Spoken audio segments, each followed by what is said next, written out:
রবিবার আগরতলা মুক্তধারা অডিটোরিয়ামে কৃষি বিভাগীয় রাষ্ট্রবাদী কর্মচারী সংঘ ত্রিপুরা প্রদেশের প্রথম ত্রিবার্ষিক রাজ্য সম্মেলন জাঁকজমকভাবে অনুষ্ঠিত হয়। সম্মেলনে উপস্থিত ছিলেন পশ্চিম ত্রিপুরা জেলা পরিষদের দায়িত্বপ্রাপ্ত সভাধিপতি বিশ্বজিৎ শীল, বিধায়ক সুশান্ত দেব সহ বহু বিশিষ্ট অতিথি ও সংগঠনের সদস্যরা। সম্মেলনের সূচনাতেই সংগঠনের সদস্যরা তাদের বিভিন্ন দাবি দাওয়া ও কর্মপন্থার কথা তুলে ধরেন। সংগঠনের পক্ষ থেকে জানানো হয়, কৃষি বিভাগীয় কর্মচারীদের স্বার্থ রক্ষা ও প্রশাসনিক ক্ষেত্রে কার্যকর ভূমিকা রাখতে এই সম্মেলনের আয়োজন করা হয়েছে। অনুষ্ঠানে বক্তব্য রাখতে গিয়ে বিধায়ক সুশান্ত দেব বলেন, কিছু কিছু কর্মচারী এখনও সরকারের ভাবমূর্তি ক্ষুণ্ণ করার জন্য সচেষ্ট রয়েছেন। তারা সরকারের উন্নয়নমূলক কর্মকাণ্ডকে বাধাগ্রস্ত করার চেষ্টা করছেন, কিন্তু এই ধরনের অপচেষ্টা কোনোদিনই সফলতা পাবে না। তিনি আরও কটাক্ষ করে বলেন, রাষ্ট্রবাদী সংগঠনগুলি যাতে কোনোভাবেই সমাজে প্রভাব বিস্তার করতে না পারে সেদিকে বিশেষ নজর রাখতে হবে। জনগণকেও এই বিষয়ে সজাগ থাকতে হবে।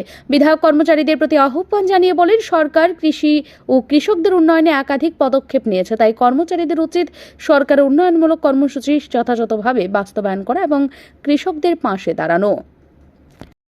লম্বা বক্তব্য দেওয়ার অবকাশ নেই। শারীরিক অসুস্থতা এবং গলা বসে আছে, যেহেতু সুযোগ হয়েছে আপনাদের সামনে আসার, কয়েকটি বিষয় শুধু আপনাদের সামনে তুলে ধরব। এই কর্মচারী সংগঠন নাম দেওয়া হয়েছে কৃষি বিভাগীয় রাষ্ট্রবাদী কর্মচারী সংঘ। এই নামের সঙ্গে আমাদের যে উদ্দেশ্য সেটা অনেকটা মিল আছে। আমরা সবাই রাষ্ট্রহিতে কাজ করতে যাই, দেশের সেবায়, রাষ্ট্রের সেবায় আমরা সবাই নিজেকে নিয়োজিত করতে চাই। রাষ্ট্রহিতে কাজ করতে গেলে শুধুমাত্র রাজনীতি করতে হবে, রাষ্ট্রহিতে কাজ করতে গেলে কর্মচারীরা কাজ করতে পারবে না, এটা কিন্তু হয় না। রাষ্ট্রহিতে সমাজের প্রত্যেকটা শ্রেণীর লোক যদি সৎ ইচ্ছা থাকে, যদি আমরা পজিটিভ মেন্টালিটি থাকে, আমরা সবাই রাষ্ট্রহিতে কাজ করতে পারি। এবং আমাদের সরকারের যে উদ্দেশ্য, সেই উদ্দেশ্য আমরা সাধারণ মানুষের কাছে পৌঁছে দিতে পারি। এবং আপনারা যেই দপ্তরে কাজ করছেন, এটা অত্যন্ত গুরুত্বপূর্ণ দপ্তর।